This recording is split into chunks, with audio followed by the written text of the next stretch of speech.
Sobat Keros yang dikasihi Tuhan Yesus Kristus, renungan dari firman Tuhan bagi kita saat ini tertulis dalam 1 Petrus 3 ayat 8. Dan akhirnya hendaklah kamu semua seia sekata, seperasaan, mengasihi saudara-saudara, penyayang dan rendah hati.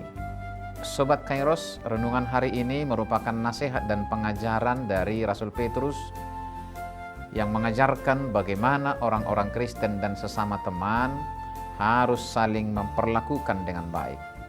Orang-orang Kristen diikat oleh satu pengharapan dalam iman yang sama kepada Yesus Kristus. Semestinya harus mampu seia sekata untuk sehati dalam mempercayai iman yang sama dan penuh ketaatan melakukan apa yang Tuhan kehendaki dalam hidup.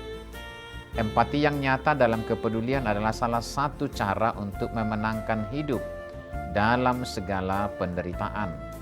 Sama seperti nasihat Petrus ini yang mengingatkan jemaat mula-mula yang didera siksaan dan kesengsaraan karena imannya, agar mereka tetap membangun hidup seperasaan untuk mengasihi saudara-saudara, untuk menyayangi mereka yang sedang tertimpa kesusahan, dan untuk rendah hati kepada semua orang.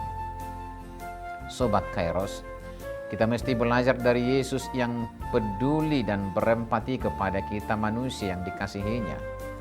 Kita mesti belajar dari kerendahan hati Kristus yang keluar dari rupa kealahannya dan mengambil rupa seorang hamba demi mewujudkan keselamatan bagi kita yang menderita karena dosa.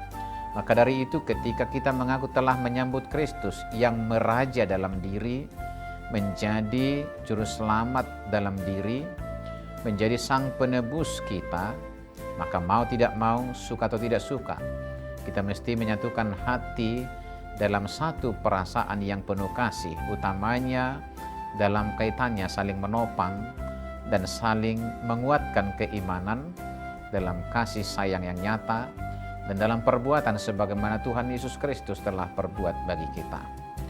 Sama seperti Kristus yang keluar dari kemuliaan sorga untuk masuk ke dalam kemanusiaan, demikian juga semestinya kita anak-anaknya mampu keluar dari kesenangan manusia dan sepenuhnya hidup dalam naungan kuasa dan firman Allah.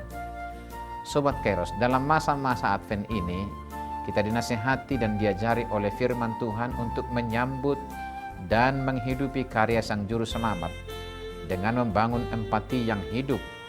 Mari membangun kehidupan iman yang penuh rasa belas kasihan terhadap orang-orang yang sedang kesusahan dan membangun relasi yang sopan dan penuh hormat kepada semua orang. Bahkan kepada orang yang berbeda dengan kita, dan lebih jauh lagi bahkan kepada orang yang belum mengenal dan menerima Yesus dalam dirinya. Sebab kedatangan Kristus ke dunia ini adalah penyataan akan hidup yang berbelas kasih, berbela rasa, bahkan bersama saling menopang, saling memulihkan sembari menantikan kemenangan nyata yang akan menjadi bagian orang yang setia dalam cinta kasih Tuhan itu. Selamat beraktivitas Sobat Kairos. Marilah menjalani masa Advent ini dengan penuh pengharapan nyata, sekaligus menyambut kedatangan Tuhan Yesus Kristus Sang Juru Selamat kita yang penuh cinta kasih. Tuhan Yesus memberkati kita. Amin.